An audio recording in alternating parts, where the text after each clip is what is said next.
నమస్తే, welcome to our channel. నేను పద్మిని. ప్రస్తుతంతో పాటు ప్రముఖ ఆధ్యాత్మికవేత్త, వాస్తు జ్యోతిష పండితులు కేఎస్ఆర్ గారు ఉన్నారు. మాట్లాడదాం. నమస్కారం సార్. నమస్తే సార్. ఒక్కొక్క భావాల గురించి కూడా మీరు వివరంగా తెలియజేస్తూ ఉన్నారు. మనం ఒక్కొక్క భావాల గురించి కూడా విపులంగా ఆ భావం ఎలా పనిచేస్తుంది ఆ జాతకుడికి అనేది చెప్తూ ఉన్నారు. సప్తమ భావం, 7th హౌస్ అందరికీ తెలిసిన బేసిక్ ఫండమెంటల్ ఏంటి అని అంటే అది డెఫినెట్గా పార్ట్నర్షిప్కి సంబంధించి లేదా వైవాహిక జీవితానికి సంబంధించి 7th హౌస్ని చూస్తారు అనేది తెలిసినటువంటి రైట్. ఈ 7th హౌస్ అనేది అసలు ఎలా ఉంటే డెఫినెట్గా వైవాహిక జీవితానికి ఏ లోటు ఉండదు, ఏ ఢోకా ఉండదు అనేది ఎలా ఉండాలి ఆ భావం. అలాగే ఓన్లీ వైవాహికమేమైనా ఇంకేమైనా పోర్ట్ఫోలియోస్ ఆ 7th హౌస్కి వస్తాయా? అసలు జన్మజాతకంలో 7th హౌస్ ఎటువంటి రోల్ని ప్లే చేస్తుంది సార్? రైట్. అంటే 7th హౌస్ అనేది అంటే మనకంటే ప్రత్యేకంగా ప్రతి ఒక్కటి కూడా ఒక భావమో 2 భావాలు అందరం చెప్తూ ఉంటాం, కానీ ప్రతి భావంలో కూడా తెలుసుకోవాల్సిన విషయాలు అయితే చాలా ఉంటాయి. కనీసం ఒక్కొక్క దాన్ని బట్టి 30-40 విషయాలు అయితే కనుక ఉంటాయి. సో కాకపోతే మనకి జాతకంలో వాళ్ళు వచ్చినప్పుడు దేనికి అవసరమో దానికోసం మనం చూడటం ఉంటుంది తప్ప పెద్ద పని కట్టుకుని జనరల్గా చూడం కదా. సో ఒకళ్ళు వచ్చి ఏమండి నాకు విదేశీ యోగం ఉందా లేదా అన్నారు అనుకోండి, అప్పుడు కూడా సప్తమ భావాన్ని చూడొచ్చు. సో సప్తమంలో రాహు ఉన్నాడు అనుకోండి, భార్యాభర్తలకు మంచిది కాదు కానీ విదేశాలకు వెళ్ళడానికి మంచిదే.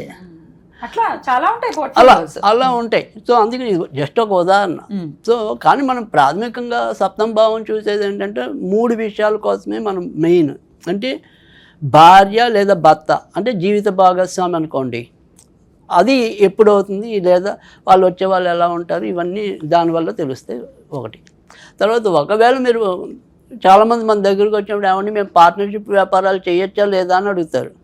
సో అది కూడా సప్తమ స్థానమే మనకి తెలియజేస్తుంది.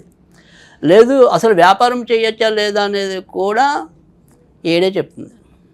సో అందుకని సాధారణంగా పెళ్ళికి చూసినా వ్యాపారానికి చూసినా 2, 7, 11 భావాలు అనేవి చూడాలి. అంటే ప్రాథమికంగా 7ని చూస్తాం. 2వ భావం అనేది ఇక్కడ కుటుంబం, 11 అనేది మనం చేసే పని వల్ల లాభమా నష్టమా. సో అందుకని 2, 7, 11 ఇవి కంపల్సరీ. అదే మనం వ్యాపారం కోసం చూసుకున్నాం అనుకోండి, 2వ స్థానం బట్టి ధనం వస్తుందా రాదా, 7 అనేది ఎలాంటి వ్యాపారం చేయాలి, 11 అనేది మనకి వ్యాపారంలో లాభం ఉందా లేదా. సో అలా రెండింటిని ఇది సమన్వయం చేయటం అనేది ఉంటుంది. ఇలా మనం చూడాలనుకుంటే వందలాది భావాలు అనేది కూడా దీనివల్ల తెలియటం అనేది ఉంటుంది సాధారణంగా. కానీ 7వ భావం సప్తమ భావం అనేప్పటికీ ఎవరికైనా సరే జ్యోతిష్యం మీద కాస్త కోస్త అవగాహన ఉంటే జనరల్గా వెంటనే మనం జీవిత భాగస్వామి దగ్గరికి వెళ్ళిపోతాం. సో ఇది ఇక్కడ మనకి ఎప్పుడైనా సరే దుష్టగ్రహాలు అనేవి ఏవైతే ఉంటాయో అవి సప్తమ స్థానంలో ఉన్నప్పుడు, అంటే శని ఉన్నప్పుడు జనరల్గా వివాహం బాగా ఆలస్యం అవ్వడానికి ఉంటుంది.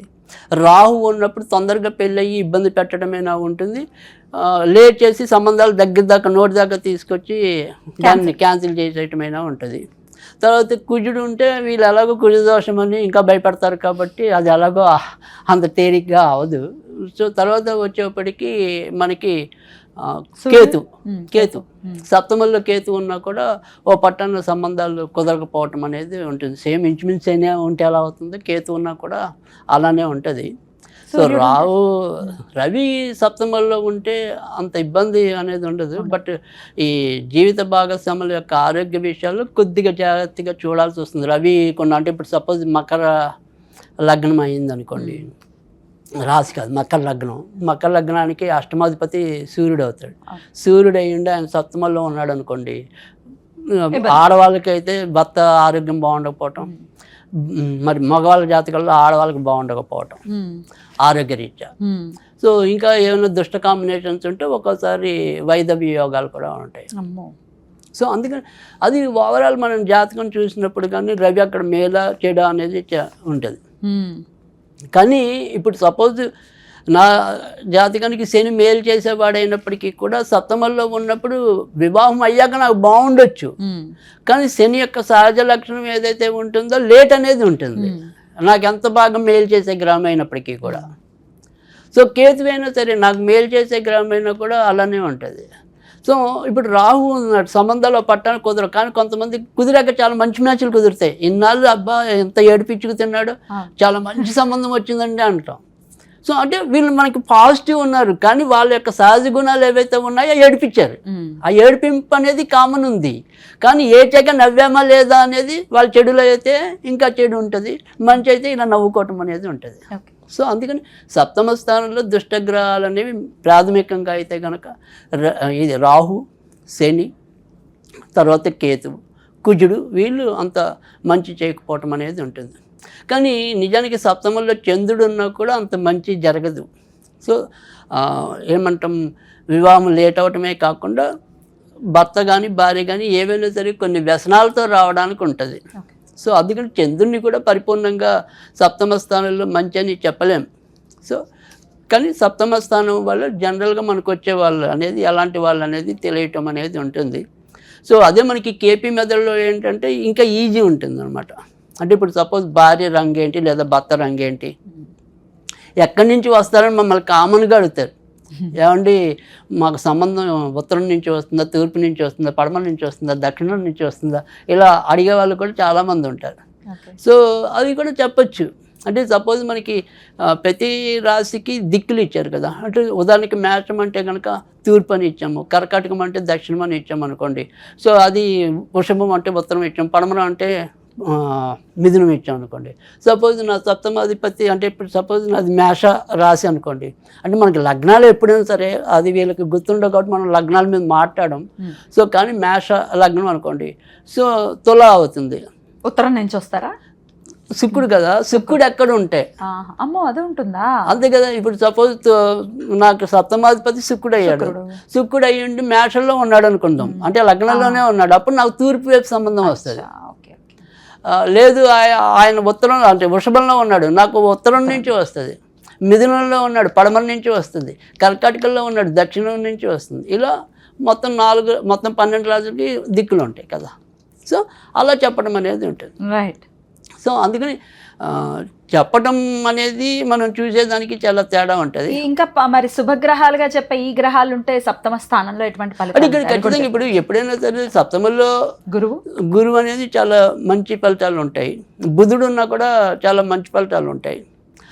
వీళ్ళిద్దరు చాలా మంచి ఫలితాలు ఉంటాయి.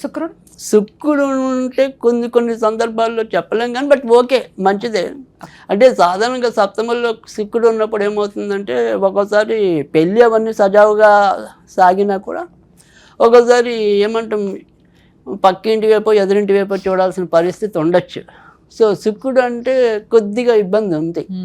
సో అందుకని అది పూర్తిగా పరిపూర్ణంగా మంచి అని చెప్పలేను. బట్ ఖచ్చితంగా నేను చూసినంత వరకు అధిక శాతం అయితే కనుక గురుడు బుధుడు చాలా ఎక్కువ శుభగ్రహాలుగా మనం తీసుకోవచ్చు. సో మిగతా వాటన్నిటికీ ఎక్కడొక్కడ చిన్న చిన్న లోపాలు అయితే ఉన్నాయి. సో ఇది వైవాహిక జీవితానికి కాకుండా బిజినెస్లకు కూడా ఇదేనా సార్? సేమ్ ఉంటుంది. బిజినెస్ అయినా సరే వాళ్ళ వ్యాపారం పార్ట్నర్షిప్ చేయొచ్చా చేయకూడదు అనేది కూడా మనం ఈజీగా చెప్తూ ఉంటాం కదా. సో అందుకని పార్ట్నర్షిప్లకైనా కూడా అదే వర్తిస్తుంది. అయితే ఇక్కడ సప్తమంలో ఉన్న గ్రహాలు బట్టి కానీ సప్తమాధిపతి దాన్ని బట్టి కానీ వీళ్ళు ఎలాంటి వ్యాపారాలు చేయాలనేది మనం చెప్తాం. అంటే ప్రతి ఒక్కరికి కూడా ఒకటే రకమైన వ్యాపారం కలిసి రాదు కదా. సో నువ్వు ఎలాంటి వ్యాపారం చేయాలి అనేది కూడా సప్తమం అనేది తీర్మానిస్తుంది. అంటే నీకు ఎలాంటి భార్య వస్తుందో చెప్పగలిగినప్పుడు లేదా నీకు ఎలాంటి భర్త వస్తుందో చెప్పగలిగినప్పుడు ఎలాంటి వ్యాపారం అనేది కూడా ఇదే చెప్తుంది. సో అందుకని ఏ రకంగా వ్యాపారం చేయాలనేది కూడా మనకి సప్తమమే డిసైడ్ చేస్తుంది.